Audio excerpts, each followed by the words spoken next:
presentations. These are between 10 and 12 minutes. We like the sharing of the capstone project to be at least 10 minutes. Andrew, Fabiha will be timing, and when you get to 10 minutes, she'll hold up the 2-minute warning. At 11 minutes, she'll hold up the 1-minute warning, and if you're still going at 12 minutes, she'll hold up stop, finish the sentence you're on, and then we've got time for 10 minutes of Q&A, follow-up questions of clarification for you. Okay? We will not start timing until you thank all of your mentors, but don't make it like the Academy Awards. Just mentors, the related UMBC folks. And my grandfather. Thank yous, then we'll start timing. Any other questions before we begin about protocol? Then please welcome Andrew Starck. And the title of your, it's right on your slide. It's the title of your capstone is Collaborative Engineering. So first off, I want to say hello, welcome everybody. Thank you for joining me today. I know we had a scheduling mix-up from last week. But I wanted to thank my mentors, Steve McAlpine, Dr. Rothman, and Eric Brown, for guiding me through this whole process as we went through the capstone project. So collaborative engineering, the reason I focused on this is in engineering, there's a big issue in terms of management.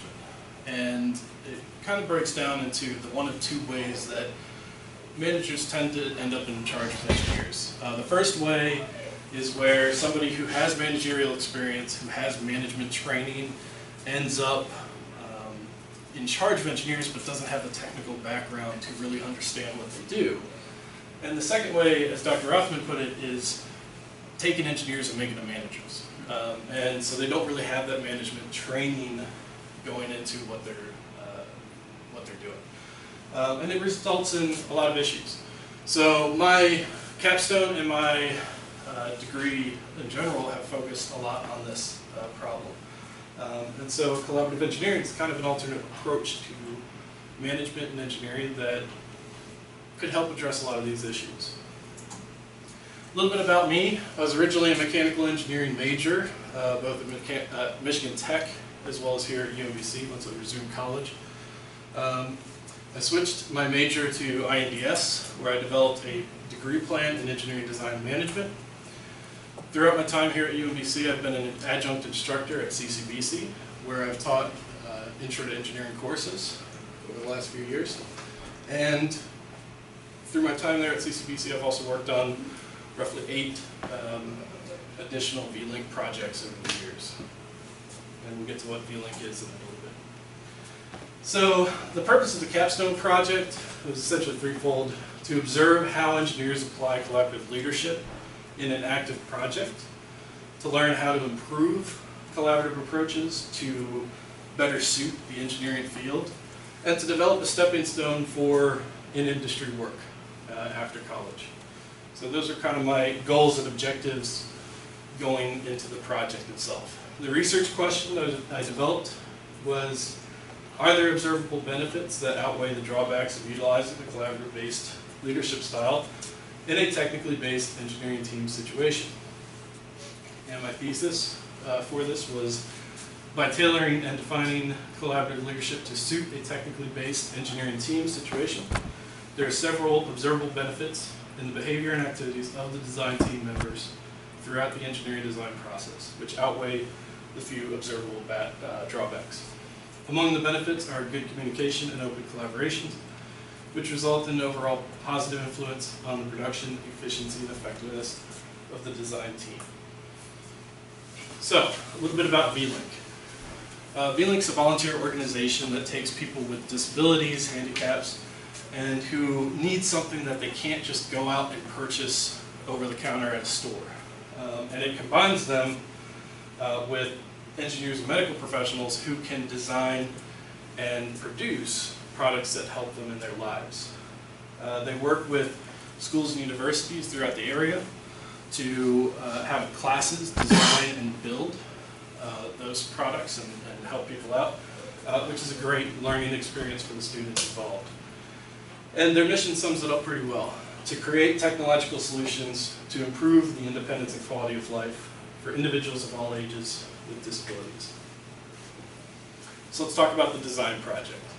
The project itself had the client of the father of a 7-year-old boy with leukoencephaly type 1.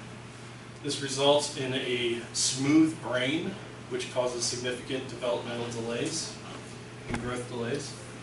And the team itself for this design project was 4 mechanical engineering students here at UMBC doing their capstone design project, which was to work on this. The project request was from the father to build a powered swing. The child really enjoyed the swinging motion when he was a toddler, and it really helped calm him down. And going forward over time, he outgrew any commercially available powered swings. This is the most recent picture of the powered swing. As you can see, it's not quite done. They're still in the finishing stages of construction of the swing. So, my first step in all of this was defining collaborative leadership. And unfortunately, everywhere you went, every source you went to, had a different definition. So I started to analyze each of those definitions and pulled out key aspects. What was unique about them? What did they try to emphasize? And what was universally the same across the board? And I kind of took from all of these different sources and took different aspects and put it all together into one definition. So the definition I came up with is collaborative leadership is the leadership of the process that enables a diverse group of people with differing views and perspectives to put aside their self-interests and discuss issues openly and supportively by utilizing the management techniques of individual empowerment, nurturing of interpersonal relationships, and development of individual skills and abilities in order to engage in collaboration to find solutions to complex problems that affect them all. So now that I've got this definition, it became a question of, okay, how do I implement this? How do we work with the team and implement it? So in implementation, it became apparent right off the bat that I was going to need to focus less on direct leadership and more on guidance. This is simply due to the fact that I'm working with a team of senior capstone design students here at UMBC. They have certain project requirements of their own that require them to effectively lead themselves through their process. So my focus became more on guidance and advising as opposed to direct leadership. I was involved in various meetings and group communications throughout the semester. And during those meetings and communications, I'd observed how the team was utilizing collaboration. One of the things that happened very quickly was a change from trying to implement collaborative leadership into what these engineers were doing into simply observing it in action. And this will come back again when we discuss some of the observations, but they were effectively doing this on their own. There wasn't a need to change anything or get involved with that process. It became much more observing it in action, which as an observer is great, to not interfere in a system and instead just observe it. So, the observed benefits. Basically, they broke down into 3 main categories. First one was production. The overall production of the team was very high throughout the semester. They were active and kept on top of what they needed to do and stayed on track with the project. So there was a high level of production with the team. There's a subnote here of adaptability. Early on in the project, the client changed. What was one client who had requested a powered swing some time ago, UMBC had previously attempted it. It didn't work, which happens with engineering. And so we were going to give it another shot this year. That changed because the client no longer really wanted the swing. They decided to opt for an adaptive bike, which VLink does a lot of. As such, a new client was introduced who had a very similar request to the original request. And so the team had to adapt on the fly to the new client. And they did that very well. They were very proactive in reaching out to the new client, getting information from them, and beginning the process right away. The second benefit was activity and contributions. Plain and simple, every member of the team was active and highly contributive throughout the process.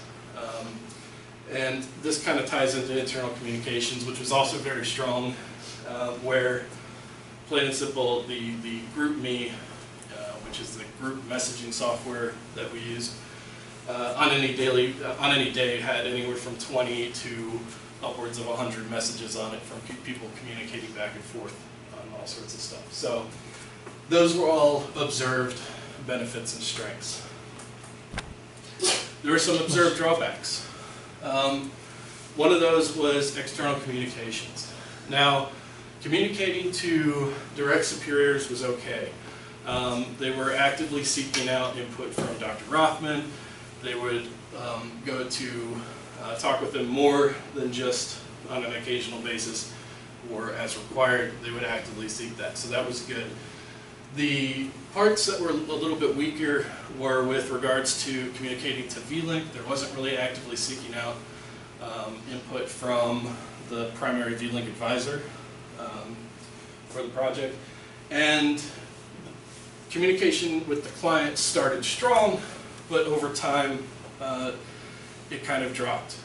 So there's a bit of a weakness in terms of communicating to the client themselves. And lastly, with creativity. Not to say that the team was not creative.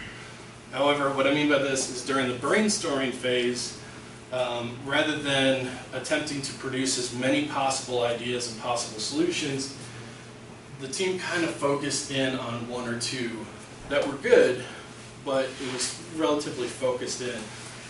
And as an observer, I think that it could have benefited from someone there to really help drive that creativity to come up with more. An unforeseen observation was simply the engineers defaulting to collaboration. I wasn't expecting that going in, and it kind of raises the question now of what happens after engineers leave college and get into the professional field that ends that collaboration. So it's kind of an ongoing question and kind of the next thing to look at. Following my observations, I also did surveys, and just simply had them rate on a 1 to 5 scale various questions. And what I found was the surveys supported the observations pretty well, especially with regards to the communication. We definitely saw a decline in the external communication. My SOI analysis goes to a advancing through checks and balances system, where the field of engineering and the field of management really help build off of each other as they cycle through their processes, thereby improving the methods in management as well as improving the effectiveness of that design process. And finally, my implications. This work is looking to increase the implementation of collaborative leadership in engineering, have a better understanding of the strengths and weaknesses of collaborative leadership and potential methods to strengthen and improve them, and there's future applications in industry. That's it. Any questions?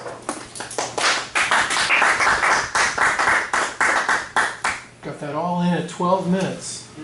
You know, I noticed that you had a bunch of authors up there. I saw Dr. Jameson and Colas and University of Kansas, but it didn't look like you had time to explain your literature search. Tell us a little bit more about what you studied to get to this point of, to get this understanding of collaborative leadership. So the difficulty with trying to understand collaborative leadership in engineering is it's such an overall rarity in engineering. The overwhelming strong management style and technique in engineering is traditional management. So trying to find a definition of collaborative leadership that specifically applied to engineering, it was just impossible to find. There was a lot of these sources that referred to collaborative leadership in different situations. For instance, rethinking teaching involves really introducing collaborative leadership to the classroom. So there wasn't a lot, well, there was a lot of good points that came out of it, and there were aspects that I was able to pull from that really suited engineering, I thought, and so I included those in the definition. But at the same time, there was a lot of points about this definition that just simply didn't apply and such. So, and just a clarification, does that mean that the Mickey Collis, the rethinking teaching looks like it's coming from like the education literature or pedagogy or something? Did you find that there were non-engineering journals that were more helpful in understanding collaborative leadership? Where does that Collis article come from? So this comes from his book, Rethinking Teaching. So it is about But what's his background? Is he an engineer? No. What is he? Teaching. Okay, so this is from the education So this is literature. educational Okay. background and everything. So what I tried to do was I tried to take collaborative leadership from all sorts of different sources and try to find what the unique aspects were about them and how they could all come together in order to define collaborative leadership in a way that it would work in the engineering field. Oh, okay, good. Other questions? Yes. Can you talk more about the methods that you used in your project, possibly in creating the definition for collaborative leadership, and the disciplinary origins of those methods? Okay. The main disciplinary origins were from the management field. Management, as defined by REPCO, is really a social science professional field. It draws a lot from the various social sciences, sociology, human behavior interaction, and even things like economics, things like that. So it draws a lot from the social sciences. And so in this project, a lot of the methodology was drawn from the management side. The engineering side came in helping to understand what was going on technically and being able to follow the design process and knowing about, for instance, brainstorming and what brainstorming really means and how it should be applied in a design process situation. So the methodology really comes from the management side, understanding, observing sort of the human behavior, and it's really a humanistic approach to management that kind of derives that sort of observation based. Could you explain how this is not multi or transdisciplinary, and what was the need for interdisciplinary in the sense of this project? Well, the need goes to the sort of the issues that were stated at the beginning, which is that in engineering, with regards to engineering management, you tend to have either really good at engineering and thrown into a management position, or really good at management thrown into leading engineers. If you don't have an interdisciplinary relationship between these and understand that interdisciplinary relationship, then management spins by itself and engineering spins by itself, and we don't get this cross feed between the two. And what this cross feed does is, as management comes up with new methods to lead, to manage people, it puts them into practice in that engineering design process. And depending on how well it does, you get that feedback from the evaluation of the design process, which helps you understand whether or not that was a good management technique. And really this applies to just about any sort of professional field. It could be the other bubble. And so, you know, if management is not understanding that interdisciplinary relationship, then you end up with management coming up with techniques that just simply don't work and trying to apply them where they don't work. So what makes it interdisciplinary versus multidisciplinary?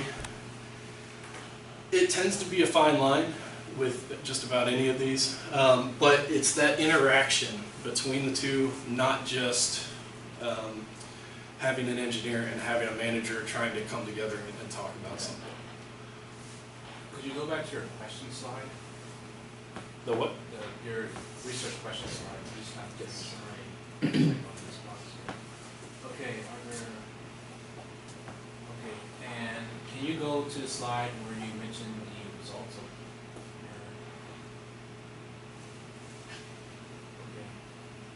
your, can you briefly go over what the project did not address in terms of the original goal of the project?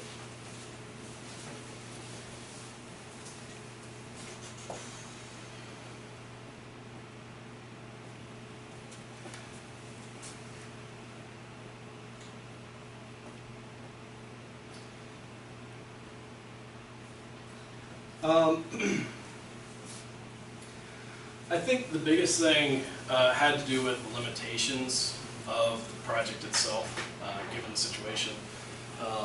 It's difficult to control a lot of variables in a situation like this. So, for instance, as I mentioned, the engineers who were great to work with, they're fantastic engineers, but they were working on their capstone project.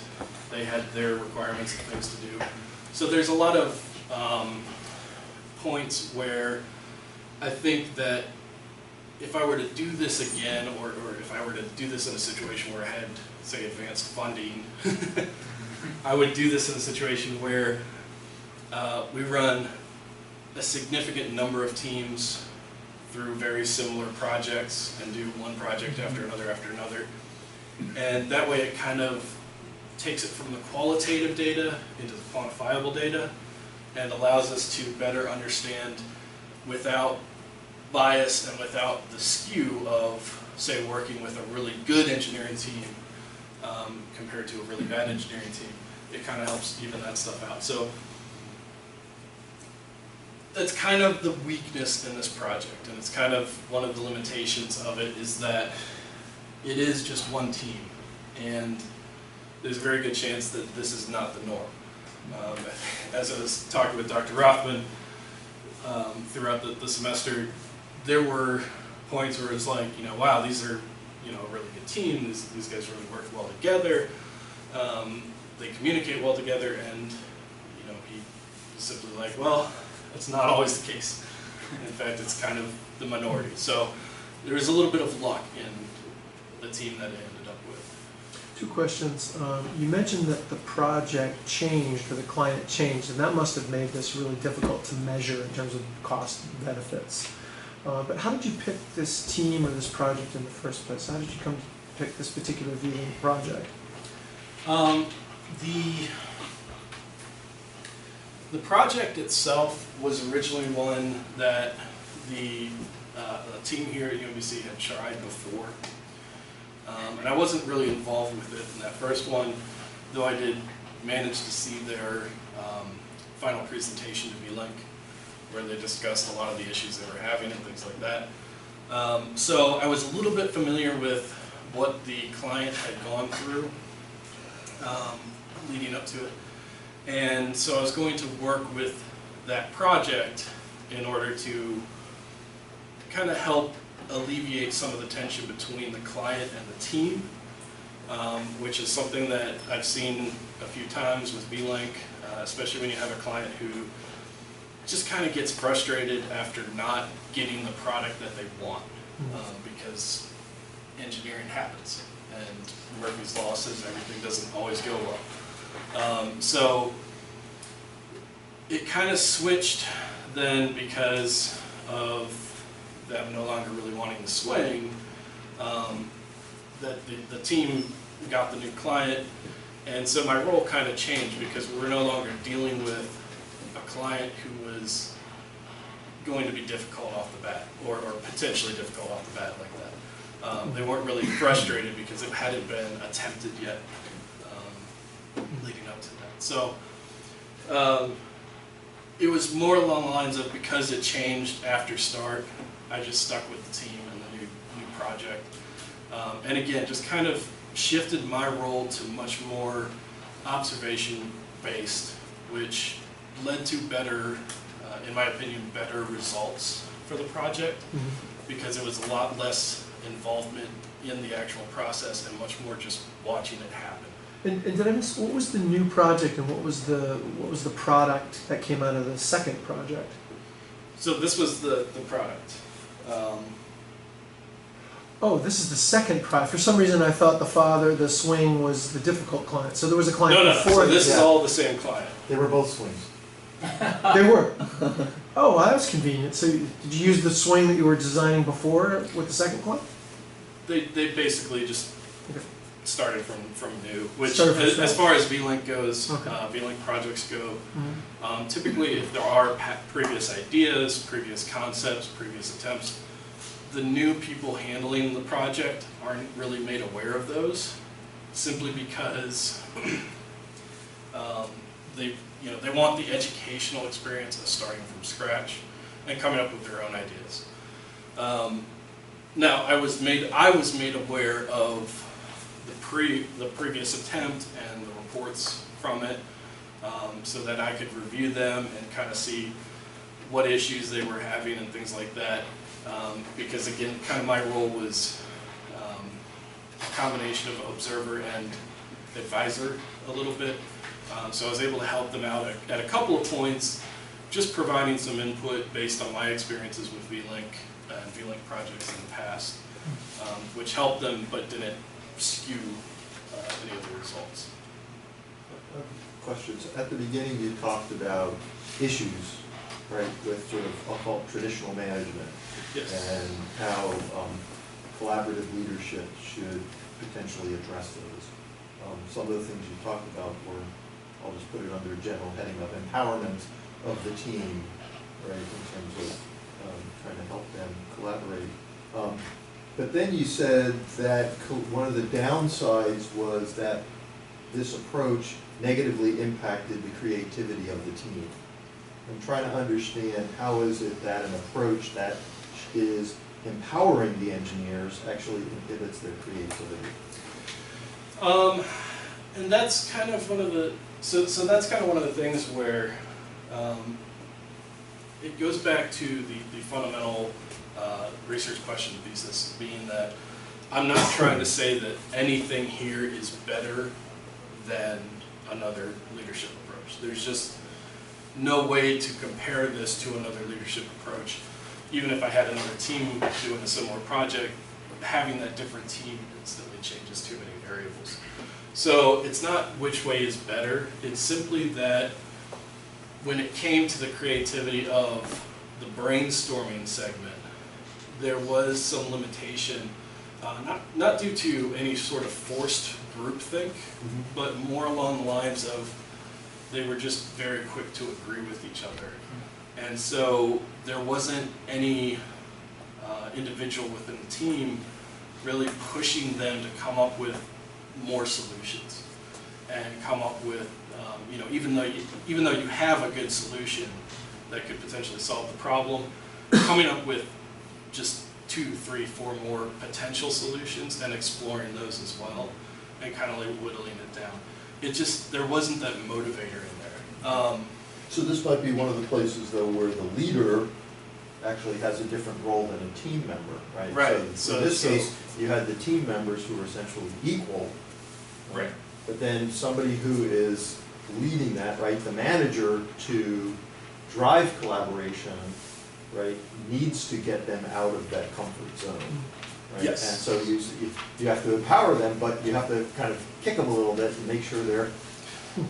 And this would be a point where, and I think both of these, in terms of understanding collaborative leadership and how collaborative leadership can benefit engineering and how we need to tweak it in order to suit that, these would be points where having a defined leader leading them through collaborative approaches would be able to motivate them to come up with more ideas during that brainstorming segment and so on and so forth. So it wasn't that this is a drawback that is going to restrict collaborative leadership from going into engineering. It's more of, if we're going to put a collaborative approach into play, these are 2 things where I would focus as a leader on making sure that we weren't slacking. Yeah. So I would say that this is perhaps one of the challenges in dealing with this particular team. So you've talked about the engineers being sort of naturally collaborative, Right. right? But this is one of the challenges for somebody leading the team is you can't let them get along too well, and that you have to ensure that they're actually doing what they should be doing, which is critically looking at all the options. So I wouldn't necessarily call this a drawback of collaborative leadership, right? I think this is perhaps one of the challenges of collaborative leadership is that if the team gets along too well, right, they're actually, right, there's a management movie, it's called On the Road to Abilene. I don't know if you've ever seen this, right? It's a bunch of people get in the car and end up taking a trip to Abilene. It turns out that nobody in the car actually wants to go to Abilene, but they don't want to disagree with each other. So they end up taking this trip to a place that nobody actually wanted to go to. Right? And I see this as sort of the same kind of thing, is everybody's going down the path because everybody can agree that this is the path we should go on, but nobody's wants to disagree with anybody else. So it's almost groupthink, but not quite. Right. Groupthink's There's not real forced. pressurized. There's no pressure to change someone's mind. It was more that they were just very It's a good observation. Well, our next presenter's here. Did you want to just ask a quick question, Marcus? Did you have a question? I don't know if this would be a good question, but in your research question, you talked about outweighing, does the benefits outweigh the drawbacks? And I was trying to figure out, how are you weighing these drawbacks and benefits? Because to me, if you were to call creativity a drawback, I would say that's actually a really big deal. And I feel that there are some benefits to the strategy, but if the team's not creative, it kind of tips the scales a little bit more because it's much more important. I think that that's, and I'll make my answer relatively quick here. That's an aspect that changed, and it's kind of just, you know, kind of going to the whole idea of what this capstone project is about, being that I'm trying to observe a system in action as opposed to really researching something. So in terms of having to develop a research question, it kind of becomes, okay, we want to establish a question here that can be answered. But as an observer, I'm trying to really just observe as is, and I'm trying to do that without bias. So I'm noting these drawbacks, I'm noting these benefits, and really in the project, I kind of change effectively or go against my own research question a bit because I don't weigh them against each other. Because I don't want to do that. It's more of, this is what I observed that's good, this is what I observed that's bad. So it was more of that sort of conscientious decision to say, this is simply the outcome as it was observed. Whether or not this is more or less important than one of the benefits is entirely dependent on the situation. Yeah. Okay, we need to wrap up. Thank you, Andrew, for your research and presentation.